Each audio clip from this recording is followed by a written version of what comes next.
భార్య బిడ్డలకి ఇప్పుడు ఏ చిన్న ప్రమాదం జరిగినా ఈ లోకం ఊరుకోదు. నా కొడుకునే అంటుంది. సో కరెక్ట్ టైం చూసి కిడ్నాప్ చేసి నా కొడుకు మీదకి అనుమానం వచ్చేలా చేశావు. చాలా తెలివిగా నా కొడుకు నిరికించాలని ప్లాన్ చేశావు. నేను తెలివిగలవాణ్ణని,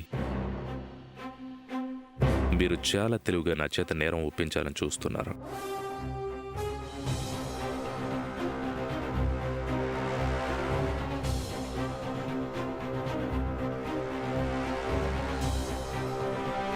చూడండి మాతృమూర్తి గారు, మీ ప్రాణానికి ప్రాణమైన మీ కొడుకు నా కొడుకు ప్రాణానికి హాని తలపెడతానని నా భార్యను బెదిరించాడు. ఇప్పుడు నా కొడుకు కిడ్నాప్ అయితే ఆ నేరం ఎవరు చేసినట్టు? చెప్పాను కదా వాసుదేవ్, నా కొడుకే ఈ నేరం చేశాడని అనుమానం వచ్చినా నువ్వింత రిలాక్స్డ్గా ఉండేవాడివి కాదు. అయినా వెంటనే నా ఆఫీస్కొచ్చేవాడివి. ఈ పాటికి మా ఇంటికి 100 సార్లు వచ్చేవాడివి. పోలీస్ స్టేషన్ చుట్టూ 10 సార్లు తిరిగేవాడివి. కేసు పెట్టేవాడివి. జైలుకెళ్లి శక్తికి నిద్ర లేకుండా చేసేవాడివి. ఇవన్నీ చేయలేదు. ఎందుకు? ఈ మౌనంలోనే సమాధానం ఉంది వాసుదేవ్. నువ్వే నీ కొడుకుని కిడ్నాప్ చేశావు. ఎవరు చేశారో త్వరలోనే తెలుస్తుందో మాదేవి గారు. నాకు అదే కావాలి వాసుదేవ్. ఈ నేరం ఎవరిదో బయటపడాలి.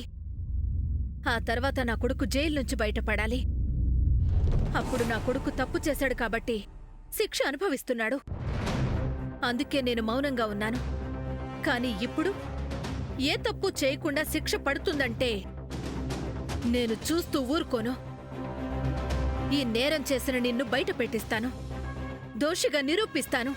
శిక్ష పడేలా చేస్తాను. వస్తాను. ఉమాదేవి గారు,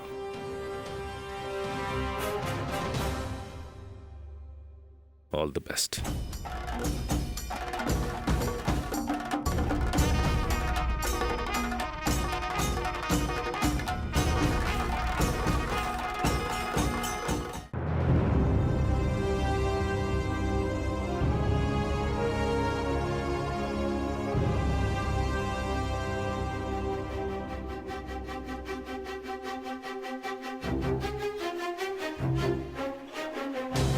హలో మీనాక్షి, నువ్వు వెంటనే బయలుదేరి పోలీస్ స్టేషన్కి రా. పోలీస్ స్టేషన్కా? ఎందుకు మాదేవి గారు? నీ కొడుకు గురించి తెలుసుకోవడానికి ఒక మంచి పని చేయాలి. వెంటనే బయలుదేర్రా. ఏంటి జై గురించి పోలీస్ స్టేషన్కి రమ్మంటున్నారేంటి?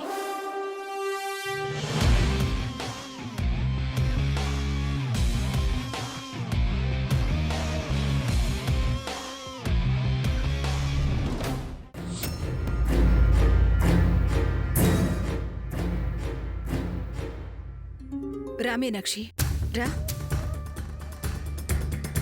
శక్తి మీద కంప్లైంట్ ఇవ్వడానికే కదా ఇంతకు ముందు వచ్చింది? అవును. ఇచ్చావా? తీసుకోలేదు. అందుకే పిలిచాను. అవును మీనాక్షి, శక్తి మీద కంప్లైంట్ ఇస్తావనే పిలిచాను. ఇప్పుడివ్వు, తీసుకుంటారు. ఎస్ఐ గారు, పెన్ను పేపర్ ఇవ్వండి. ఇదిగోండి. రాయ్ మీనాక్షి, నీ కొడుకు జైని జైల్లో ఉన్న నా కొడుకు శక్తి కిడ్నాప్ చేసి ఎక్కడో దాచిపెట్టాడని నీ కొడుకుని వెతికి తెచ్చి నీకు న్యాయం చేయమని కంప్లైంట్ రాసివ్వు. రాయండి మేడం. ఇంతకు ముందు మీరు వచ్చి కంప్లైంట్ ఇస్తామంటే మేము తీసుకోలేదు. మేయర్ గారి కొడుకు మీద కంప్లైంట్ అంటే సాక్ష్యాలు ఉండాలని రూల్స్ మాట్లాడాం. కానీ ఇప్పుడు మేయర్ గారే వచ్చి కంప్లైంట్ ఇచ్చి తీసుకోమంటున్నారు. ఆవిడ మాటే రూలు. రాయండి madam. Rai Meenakshi, police station ఉన్నది ప్రజలకి ధైర్యాన్నివ్వడానికి, పోలీసులున్నది ప్రజలకి నమ్మకమైన జీవితాన్నివ్వడానికి. రాయ్ మీనాక్షి, నువ్వు నమ్మిన విషయాన్ని ధైర్యంగా రాసివ్వు. వీళ్ళు కంప్లైంట్ తీసుకుంటారు.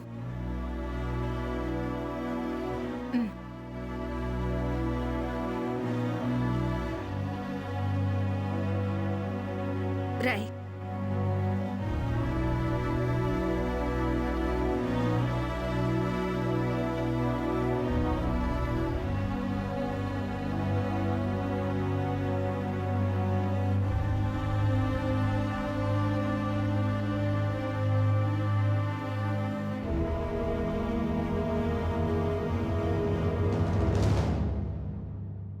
ఎస్ఐ గారు, మీనాక్షి ఇచ్చిన ఈ కంప్లైంట్ని ఆ ప్రయారిటీలో పెట్టండి.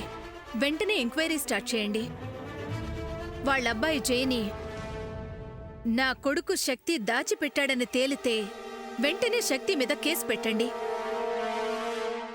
వాళ్ళ అబ్బాయిని తీసుకొచ్చి మీనాక్షికి అప్పగించండి. కొడుకు దూరమైతే తల్లి పడే బాధేంటో నాకు తెలుసు.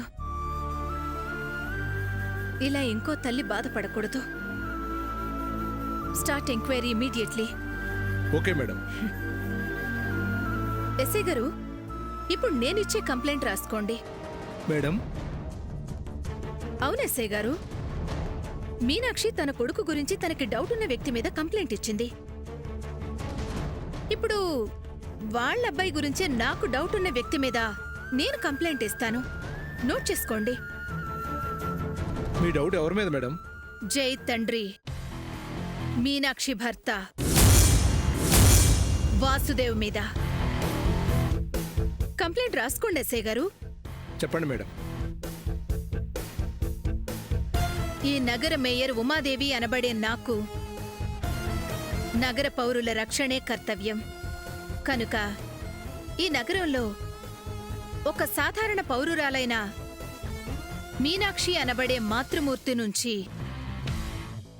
ఆమె బిడ్డైన జైని ఆమె భర్తే అపహరించి తీసుకెళ్లిపోయాడని నమ్మి కేసు నమోదు చేయవలసిందిగా కోరుతున్నాను. ఆ నేరాన్ని నా కొడుకు శక్తి చేసినట్టుగా నమ్మించి మా కుటుంబ పేరు ప్రతిష్టలను భంగపరిచేలా ప్రవర్తించాడని ఆరోపిస్తున్నాను. కనుక పోలీసు వారు విచారణ జరిపి నిజ నిర్ధారణ చేసి సంబంధిత వ్యక్తుల మీద తగు చర్యలు తీసుకోవలసిందిగా కోరుతున్నాను. అలాగే మేడం. ఎస్ఐ గారు, నేనిచ్చిన కంప్లైంట్ కూడా ప్రయారిటీలో పెట్టండి. వెంటనే ఎంక్వైరీ స్టార్ట్ చేయండి. ఈ కేసులో మీకు నా ఫుల్ కోఆపరేషన్ ఉంటుంది, కానీ నా ఇంటర్ఫీరెన్స్ అస్సలుండదు. ఈ కేసు విషయంలో నేనొక సాధారణ పౌరురాల్లాగే ప్రవర్తిస్తానని మాటిస్తున్నాను. మీరు ఎప్పుడైనా నా ఇల్లు, నా ఆఫీస్, నా ఫ్యాక్టరీలు, నా బంధువులిళ్ళు ఎక్కడైనా సర్చ్ చేసుకోవచ్చు. జేని కిడ్నాప్ చేసింది ఎవరో మీనాక్షికి త్వరగా తెలియాలి. తెలిసిన తర్వాత మీనాక్షి స్పందనేంటో నేను చూడాలి. మీనాక్షి, నీ భర్త ఈ నేరం చేశాడు కాబట్టి నేను కంప్లైంట్ ఇచ్చాను. నా కొడుకు ఈ నేరం చేయలేదు కాబట్టి నీ చేత కంప్లైంట్ ఇప్పించాను. నీ కొడుకు నీ దగ్గరికి చాలా క్షేమంగా తిరిగొస్తాడు. ఎందుకంటే నీ కొడుకు నీ భర్త దగ్గరే ఉన్నాడు. ఆ విషయం నేను త్వరలోనే నిరూపిస్తాను. కానీ ఆ నిజం నిరూపించాక నిన్ను ఇంత టెన్షన్ పెట్టి ఏడిపించి బాధ పెట్టిన నీ భర్తని ఏం చెయ్యాలో, ఏ శిక్ష విధించాలో నువ్వే ఆలోచించుకో. వస్తాను మీనాక్షి.